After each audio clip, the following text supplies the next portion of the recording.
চাঁপাইনবাবগঞ্জের গোমস্তাপুরে বরেন্দ্র বহুমুখী উন্নয়ন কর্তৃপক্ষ বিএমডি এর নবনির্মিত ভবন উদ্বোধন করেছেন কৃষি মন্ত্রণালয়ের সচিব ডক্টর মোহাম্মদ এমদাদ উল্লাহ মিয়ান।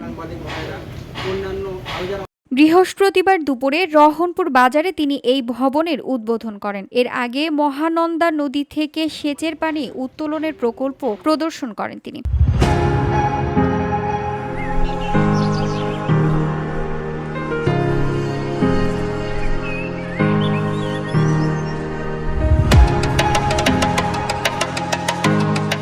এছাড়াও বিকেলে উপজেলার মজকুল এলাকার কৃষকদের সাথে মতবিনিময় করেন তিনি।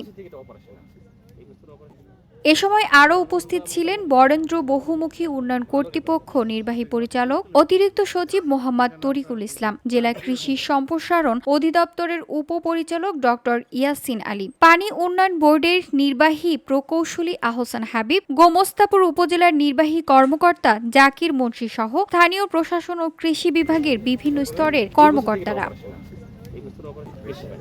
VOD Bangla news desk.